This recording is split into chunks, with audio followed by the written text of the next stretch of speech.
Oi pessoal, tudo bem? Bem-vindos a mais um Caras Bem-Estar. Hoje a gente vai falar de um assunto importante porque estamos no mês de outubro dedicado aí à conscientização do câncer de mama, o famoso Outubro Rosa. E para isso a gente está aqui com o Fernando Amato, Dr. Fernando Amato, que é cirurgião plástico. A gente vai falar sobre mastectomia, falar sobre reconstrução de mama. Dr. Fernando, é um prazer, obrigada, viu, de verdade. O prazer é todo meu, muito obrigado. É uma oportunidade muito boa de falar sobre esse tema que é muito importante, né? O câncer de mama. Conscientizar as mulheres, né? Exatamente. Queria saber até um pouquinho mais sobre a importância desse mês para você como médico, como uma pessoa que está em contato ali com essas mulheres. Qual que é a importância de a gente dedicar um mês para isso, para essa conscientização do câncer de mama? Bom, o Outubro Rosa já é tradicional, já desde o século passado, né? Tem uma história bem longa, né? Desde a década de 90 já se via os edifícios iluminados de rosa, exatamente para trazer essa conscientização que o câncer de mama existe. O câncer de mama é o que mais mata, é o segundo câncer mais frequente. O primeiro é o câncer de pele, né? Exatamente. Então, a gente está falando de algo que é muito importante, né, para a nossa sobrevivência, para o nosso entendimento.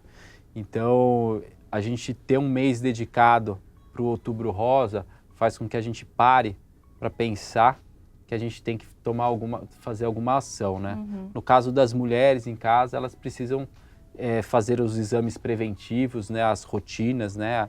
Principalmente a mamografia, que é um exame que tem que ser feito periódico, alguns lugares indicam anualmente, e exatamente faz a pessoa lembrar se já está na hora de fazer, né? Então, eu acho legal esse ciclo anual para a pessoa parar. Será que eu já fiz? Será que eu não fiz? Opa, passei já um tempo. Então, tem muitas mulheres que lembram porque começam a ver os edifícios rosa. Então, eu acho que essa é uma maneira de tocar as pessoas e fazer elas terem a rotina. E lembrar mesmo de que o exame é importante, tá, gente? Agora, a gente está aqui para falar sobre um assunto mais específico dentro do Outubro Rosa e dentro dessa conscientização do câncer de mama, que é a mastectomia e a reconstrução da mama.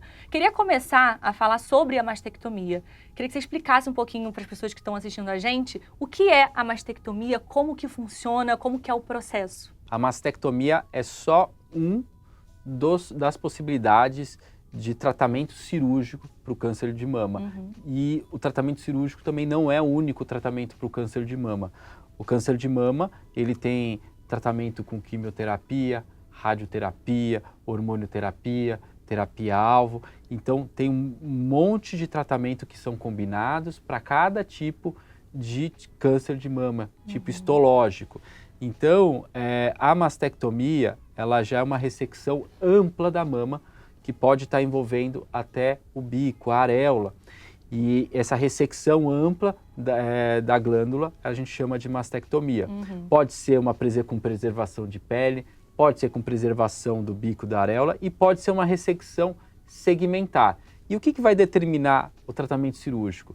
O estadiamento dessa doença, em que momento que ela está, qual o tamanho desse tumor, se tem invasão de linfonodos, né, as ínguas que ficam na axila.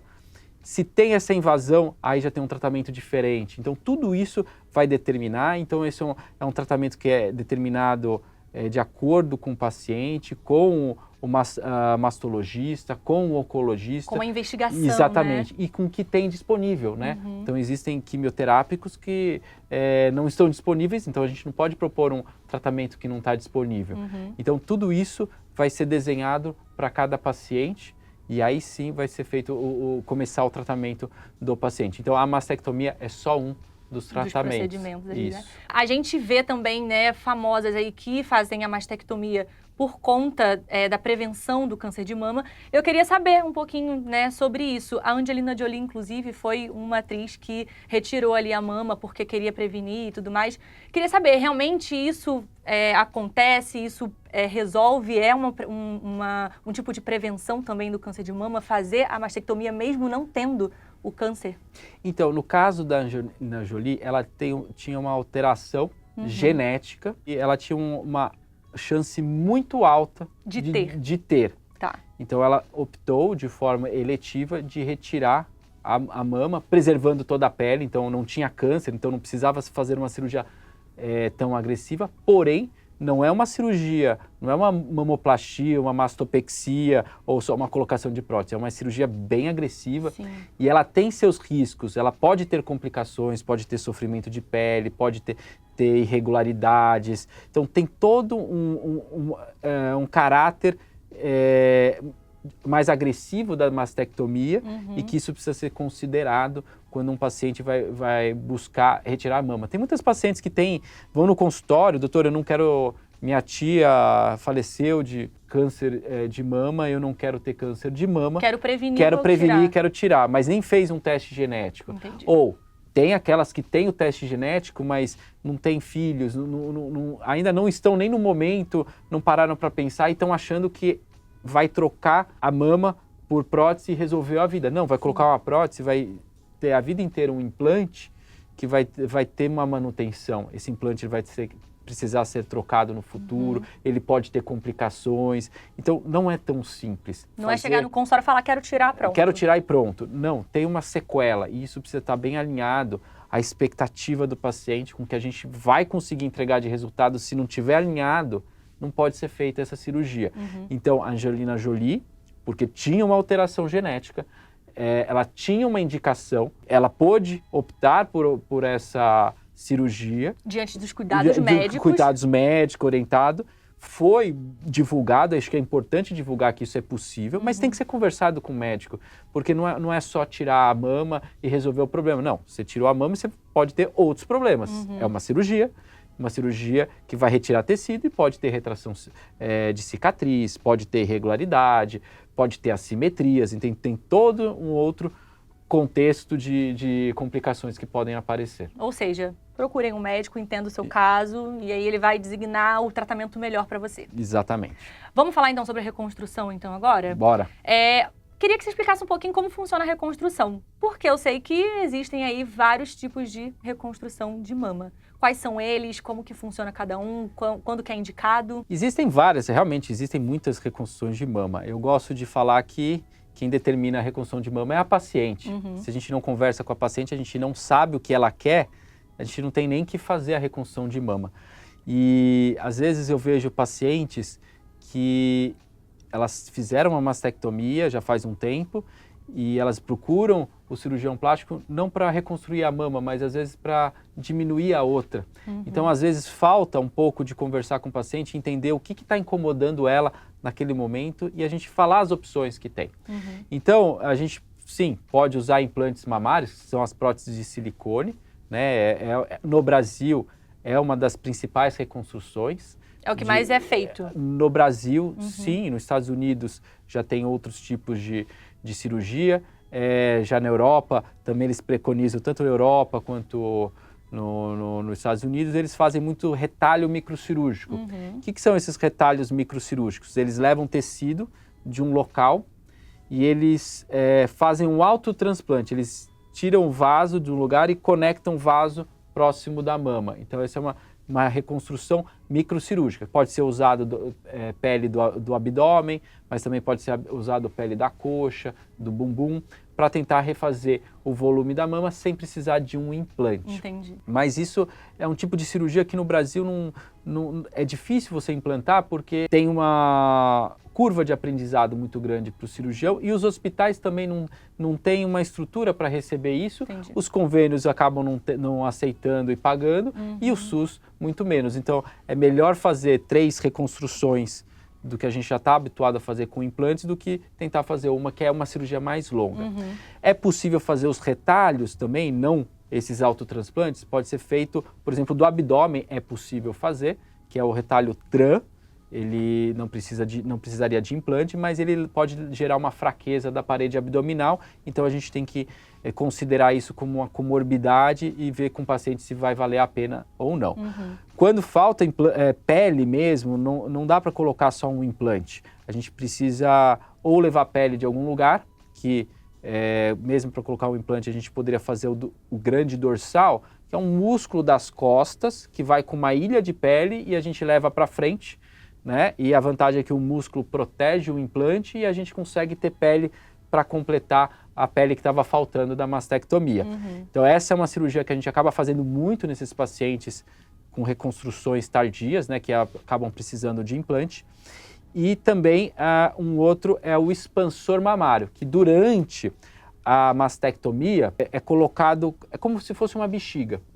Vai inflando assim, né? Isso. E aí pode ser inflado durante a cirurgia, ou uma parte, ou pode ser deixado para ser inflado no ambulatório. Então colocou a bexiguinha, o paciente cicatrizou, tá tudo bem, já está cicatrizado, então depois de 2, 3 semanas pode ser injetado soro nessa bexiguinha, tem uma válvula. Essa válvula pode ser no próprio expansor ou pode ser lateralizado, então tem vários modelos, mas a gente vai esticando até chegar ao volume que a gente quer. Depois que chegou ao volume que a gente quer, a gente troca esse expansor por uma prótese de silicone. Dessa forma a gente acaba poupando a cirurgia do grande dorsal. A desvantagem, aí você fala assim, mas quando usa um ou quando usa outro? Realmente vai depender do paciente, porque às vezes o paciente pode ter feito uma radioterapia e os tecidos ali ficam muito endurecidos e não tem a expansão, não consegue expandir.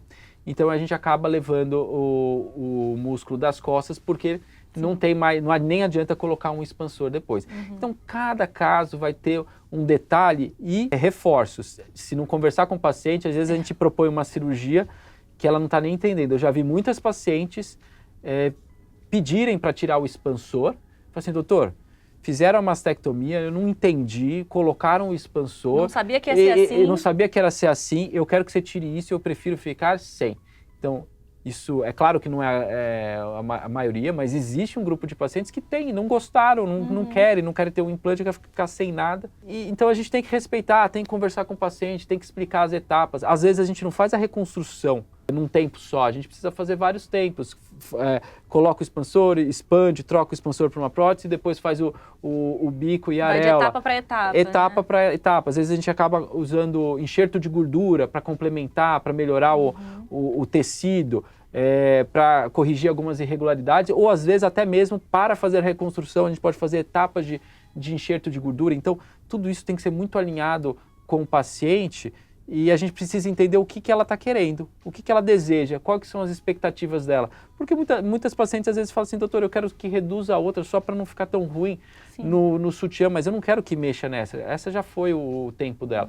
Então, se a gente não conversa com o paciente, a gente pode fazer uma cirurgia atrás da outra e ela não está nem podendo participar dessa reconstrução. E já está passando por um momento delicado. Aí acaba ficando mais delicado ainda, a autoestima fica E a mulher, ela tem uma relação com a mama muito importante. Então, assim, só sendo mulher para entender. Eu ainda estou numa jornada tentando entender, porque eu vejo, eu converso, e eu sei o quanto que é importante a mama para ela. E a mama, a função dela é amamentar, né? Se você for uma função básica, é amamentar.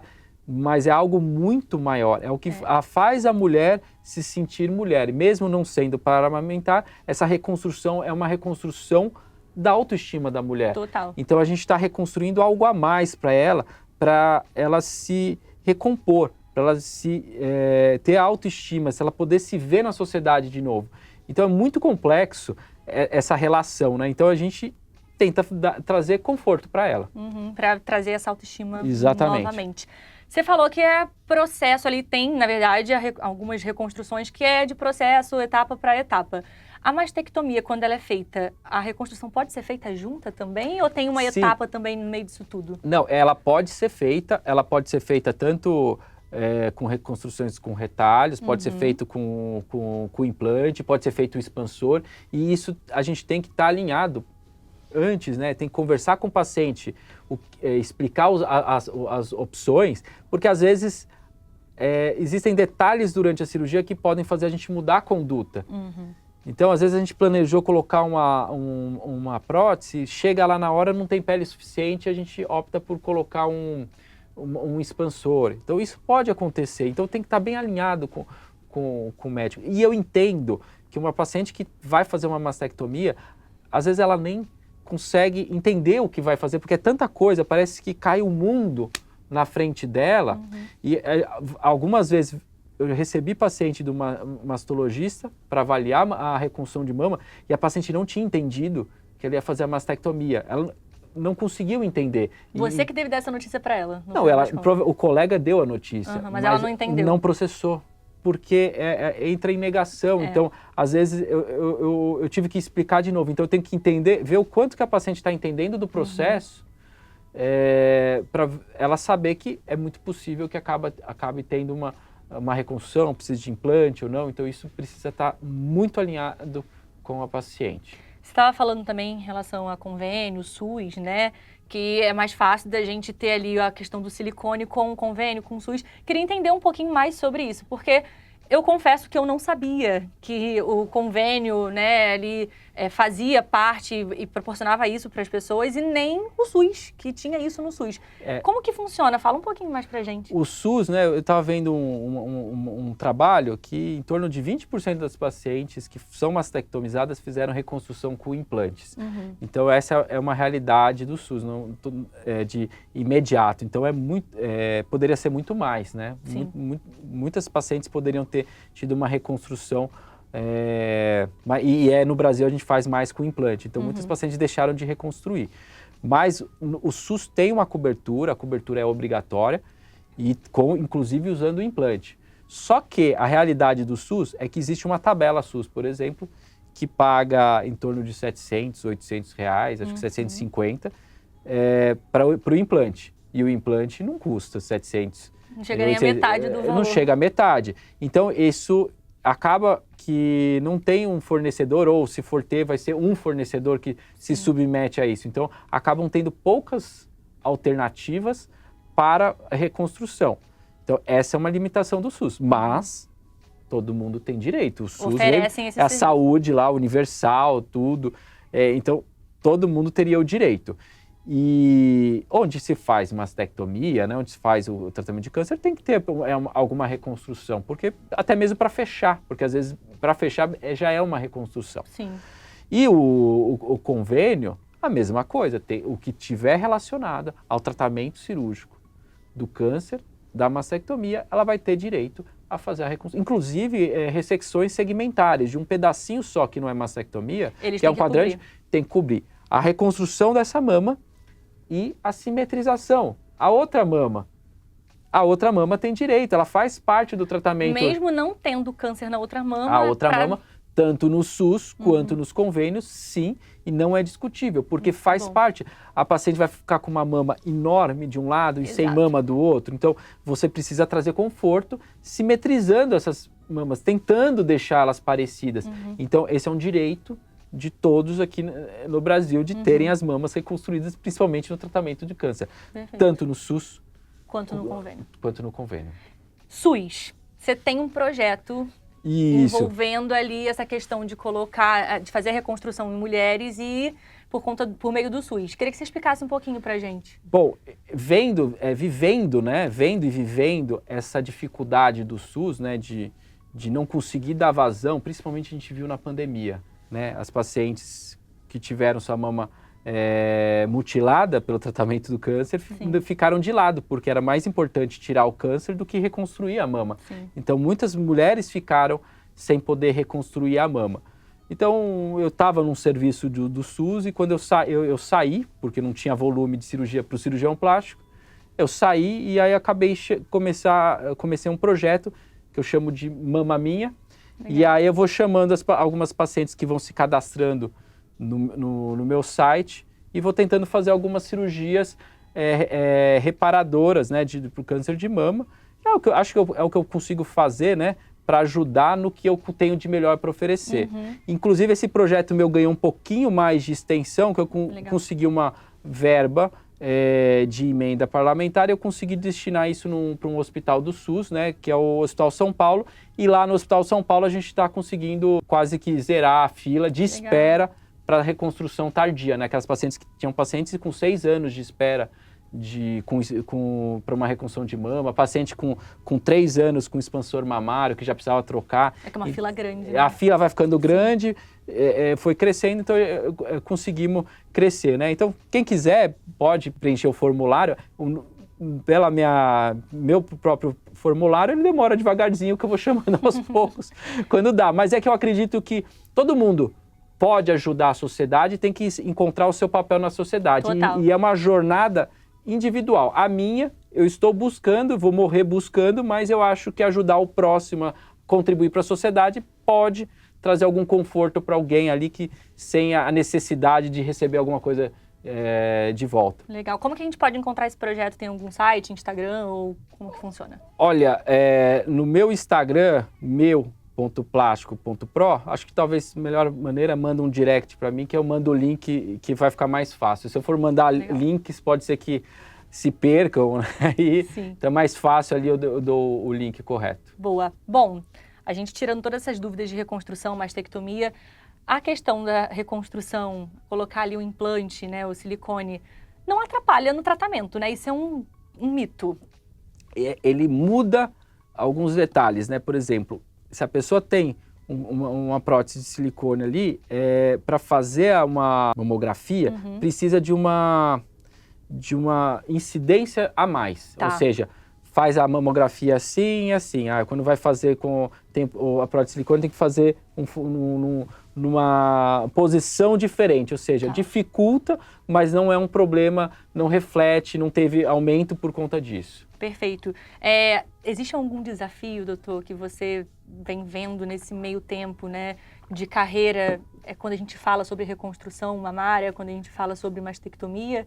Você ainda acha que existe algo que pode ser mudado? Como que funciona? Eu acho que tem muita coisa que pode ser mudada, porque se a gente tem 20% das pacientes que são submetidas à mastectomia, apenas 20% são reconstruídas imediato com implante, e a gente vendo que a gente no Brasil faz mais com implante, não faz microcirúrgico, então não é que está tendo mais a outra cirurgia, é porque não está tendo nenhuma.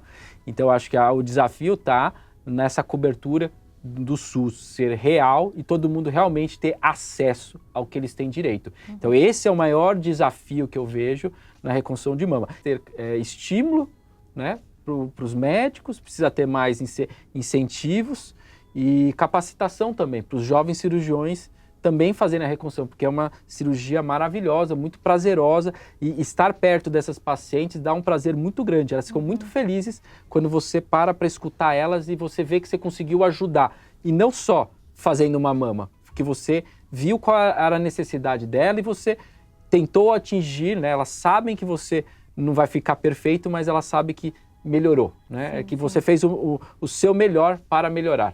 Traz uma vida melhor para elas, né? Num momento difícil, como a gente já falou aqui. E eu acho que também um desafio é ter informação, né? Porque esse assunto assusta bastante, a mastectomia assusta bastante, a reconstrução mamária assusta bastante.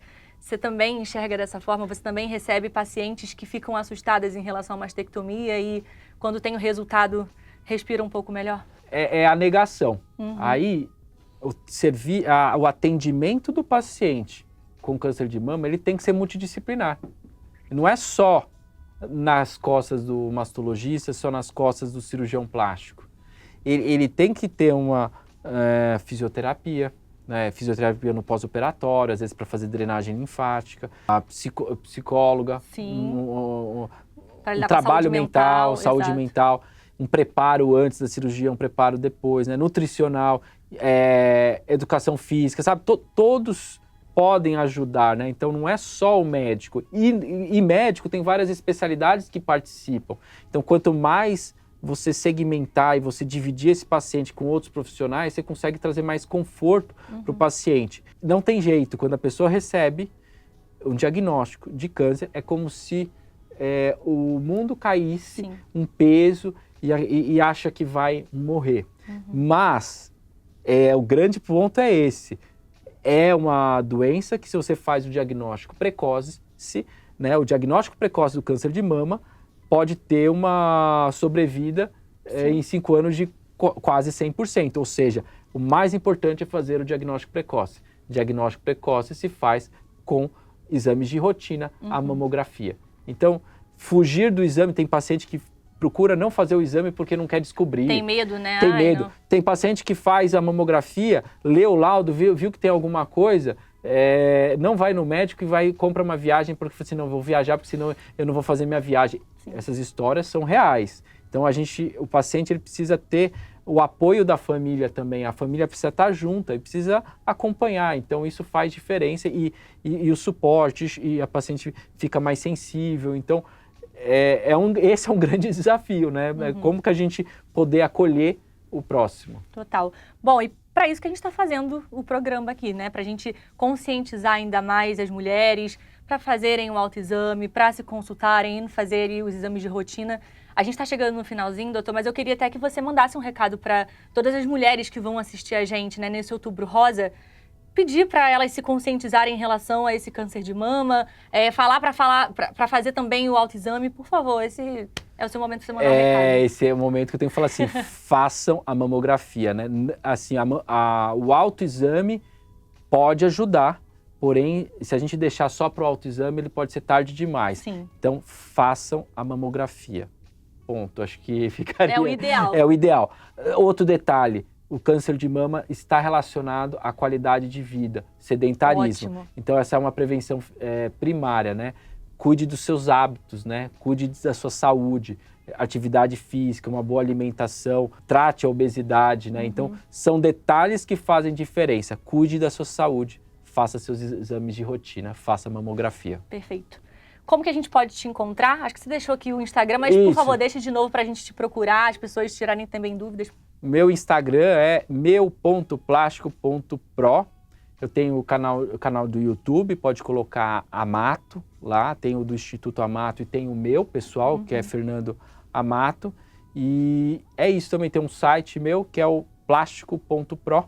Lá também tem bastante informação sobre câncer de mama e tem o formulário lá também. Perfeito. Doutor Fernando, muito obrigada. Um prazer ter tido você aqui para tirar essas dúvidas, falar um pouco sobre... Um pouco não, bastante, né? Informação pra gente. Eu ficaria até mais aqui, né? Eu também. Vamos estender esse programa aqui. Mas eu acho que é isso. Acho que a gente precisa de informação. Eu acho que quanto mais a gente fala, mais pessoas vão ser atingidas, tocadas e a conscientização vai para muita gente. Obrigada de verdade, viu? É um prazer. Eu que agradeço. Muito obrigado. Gente, obrigada a você também que assistiu. Mulheres que assistiram, por favor, faça a mamografia, ouça o Dr. Fernando, se cuidem, que esse mês é um mês para a gente se conscientizar, um mês para a gente se cuidar, para lembrar que a nossa vida é muito importante, tá bom? Então, é isso. Obrigada por vocês terem assistido. Segue o Dr. Fernando, tira todas as dúvidas com ele depois.